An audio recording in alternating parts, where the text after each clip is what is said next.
नहीं, ये कार्यक्रम 28 मार्च के पहले तो चल रहा था, 28 मार्च से बंद हो गया। 28 मार्च के बाद फिर 21 तारीख से इस जंगीपुर विधानसभा में 21, 22, 23 3 दिन का कार्यक्रम था। तो 21 तो हम लोग अपने कार्यालय के सभा कक्ष में ही रूटीन बैठक जो होती है पार्टी के पदाधिकारियों की, उनके साथ बैठक की है।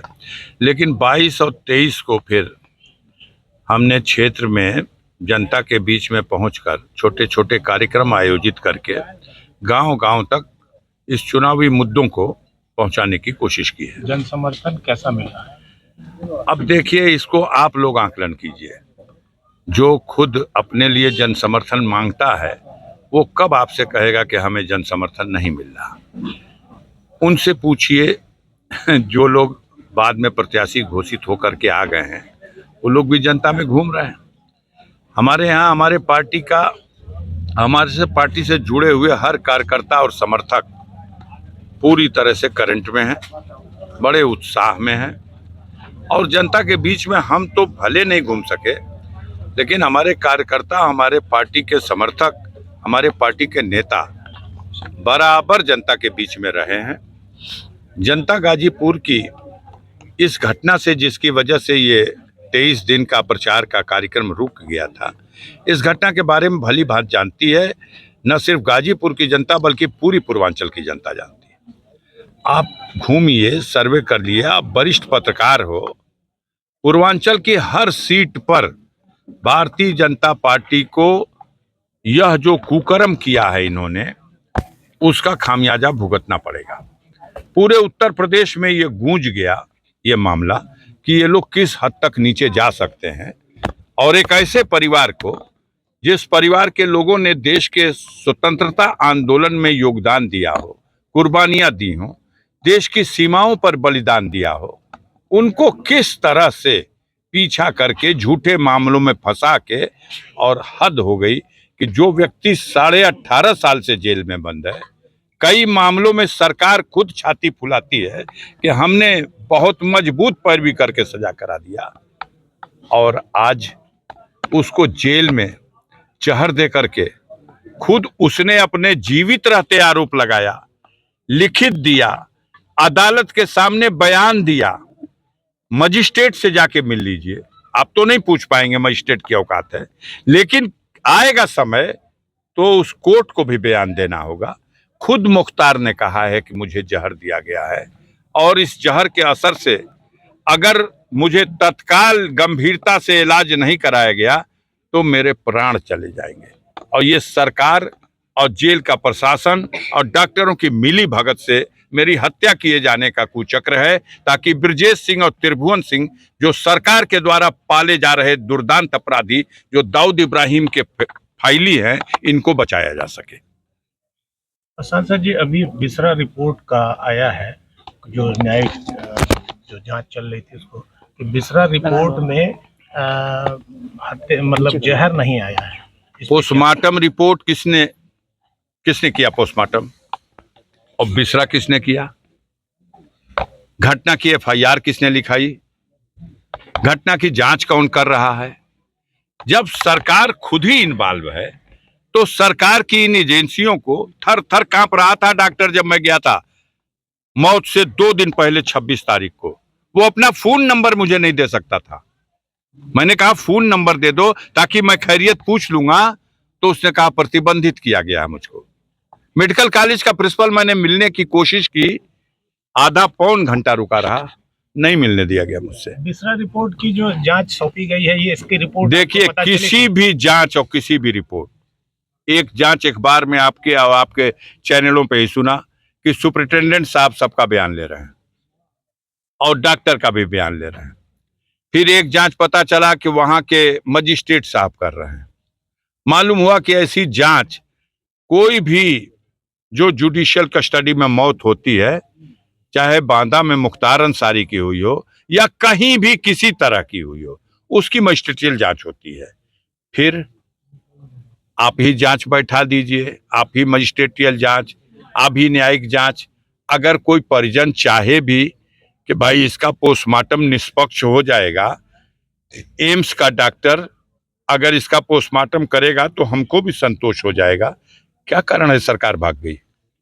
क्या कारण है उस मांग को अस्वीकार कर दिया गया? क्या ऐसी चीज थी जो नहीं हो सकती थी? इसलिए कि गुनाह से पर्दा हट जाएगा। मैं बताया पहले भी और आज भी बता रहा हूं। देखिए, बिसरा में नाखून की जांच नहीं हुई है, पहली बात सुन लीजिएगा।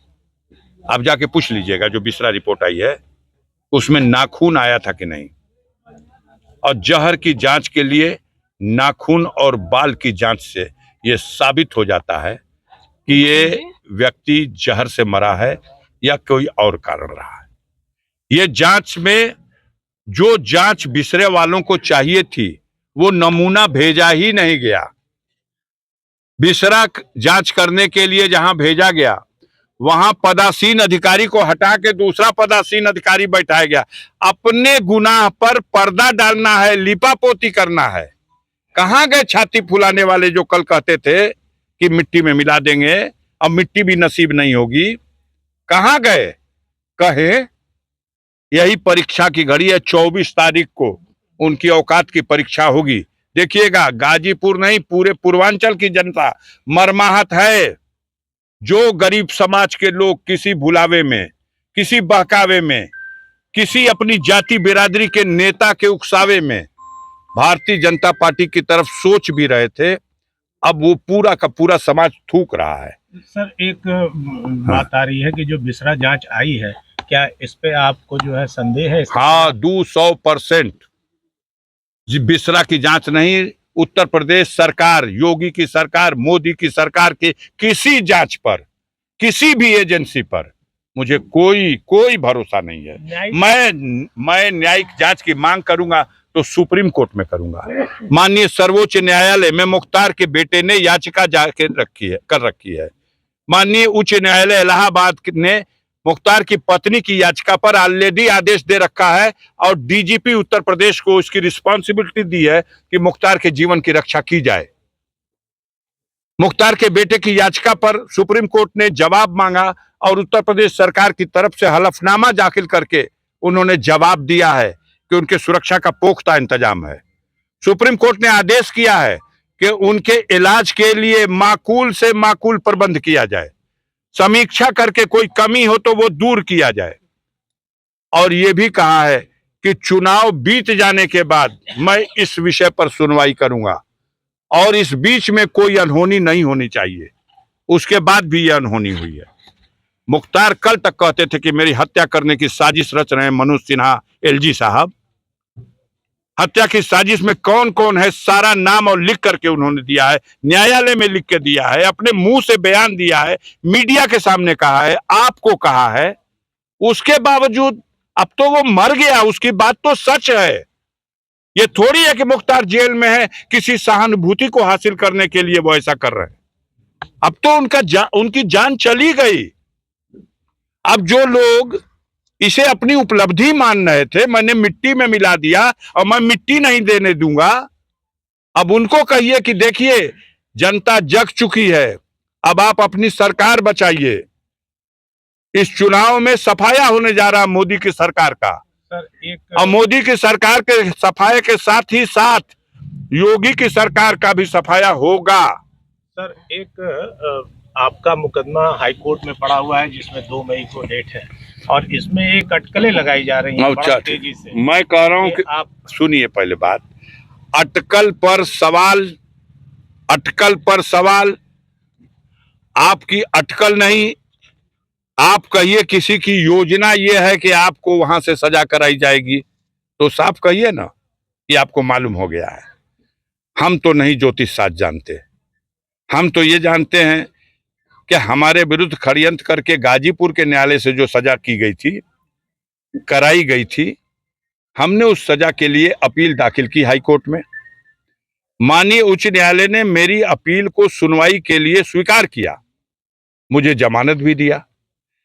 मैं सुप्रीम कोर्ट गया इसलिए कि उस सजा को सस्पेंड कर दिया जाए, उस सजा के आदेश को तब तक सस्पेंड किया जाए जब तक कि मेरी अपील का निस्तारण न हो जाए। माननीय सर्वोच्च न्यायालय ने, गाजीपुर के न्यायालय ने जो अफजाल अंसारी को 4 साल की सजा का आदेश दिया था, उस आदेश को ही सस्पेंड कर दिया और हमारी अपील के निस्तारण के लिए माननीय उच्च न्यायालय को तिथि निर्धारित कर दी, 30 जून तक इसका निस्तारण करिए। तो हम तो वहां हैं, हमारी तो अपील है वहां, हमारा वकील है वहां। अब तो हमें लगता है क्या, अब अदालत के फैसलों में भी लगता पता चलेगा। हाई कोर्ट है भैया, ये हाई कोर्ट है, ये अनुमान से पता चलेगा। आप अनुमान लगा सकते हैं, सरकार अनुमान लगा सकती है। हम तो अपने देश की निष्पक्ष न्याय प्रणाली पर गर्व करते हैं और हम सर्वोच्च भरोसे योग्य आज भी देश की न्यायपालिका को अपना अंतिम विश्वास की जगह मानते हैं। अटकलें लग रही हैं कि अब फिर अटकल के बाद आज ही छोड़ो, हमारा टिकट कट जाएगा, ये तो माननीय अखिलेश यादव जी को तय करना है। आपकी सिफारिश पे नहीं मिला था मुझको, माननीय अखिलेश यादव और उनकी पार्टी ने हमको टिकट दे दिया। उनका टिकट काटने का पावर आप काट देंगे, अखिलेश यादव का टिकट तो बात और है। नहीं तो सपा मुखिया तो हमको टिकट भी दिए, हमको जिताने भी आएंगे। अब आपको बेचैनी है, आपसे मतलब गोदी मीडिया को और हमारे विपक्षियों को ये बेचैनी है कि भाई इनका नाम नहीं हटेगा तो ये पूर्वांचल की लड़ाई खराब हो रही है। मरवा दीजिए गोली हमको भी। अब हमको जहर देना तो मुश्किल है, हमको गोली मरवा दीजिए, हमारी भी कुछ व्यवस्था करा दीजिए। लेकिन याद रखिए, पाप का घड़ा भर चुका है। एक मुख्तार मर गया, हजारों हजार लाखों मुख्तार अपने मन में संकल्प ले लिए हैं कि इस पापी सरकार को हटाना और बदलना है। दिख नहीं रहा और बात है, मुख्तार के जीवित रहते उसके पक्ष में इतना समर्थन है, इसकी कभी कल्पना आपने नहीं की होगी और आपकी आंखों ने भी देखा है, आपके कैमरों ने भी कैद किया है। मुख्तार की मौत के बाद उसकी असलियत क्या थी, उसकी हकीकत क्या थी, जनता के दिलों में उसकी कदर क्या थी। और आज भी गांव-गांव में जाके पूछ लिए, लोग भावुक हो जाते हैं, रोने लगते हैं। हमें अपने को नियंत्रण करने में मुश्किल होने लगती है। तो भैया इनको कयास लगाने दीजिए। एक को बार ना पूछिएगा कि कैंडिडेट कौन आया, एक को बार ना बताइएगा कि उस कैंडिडेट की पैरवी करने आज कौन आ रहा। इस पे सवाल नहीं बनना। आजकल सारा मीडिया होना चाहिए था, एलजी साहब आए हुए हैं, उनके आगे पीछे जाना चाहिए था, पूछना चाहिए था। आपका एलजी साहब का जो गाजीपुर आ रहा है, तो इसको आप क्या किस नजर से देख? अरे हम इसी नजर से देख रहे हैं। विधानसभा में 21 दिन यहाँ रह गए, 7 विधानसभा में घूमते रह गए, कोई देवी देवता बचा नहीं। लेकिन देवी देवता भी जानते हैं कि कौन ठगने आ रहा, और ऐसा ठगने गए थे कि उसके बाद वो देवी देवता ने ऐसा आशीर्वाद दिया कि साथ में बोहनी भी नहीं हुई। 7 टिकट इनका था और साथ में एक आदमी नहीं जिता सके। आज 40 साल हो गया, गाजीपुर की धरती पर कम से कम तो भारतीय जनता पार्टी की कुंडली मनोज सिन्हा और सिर्फ मनोज सिन्हा, उसके बाहर तो कुछ है नहीं।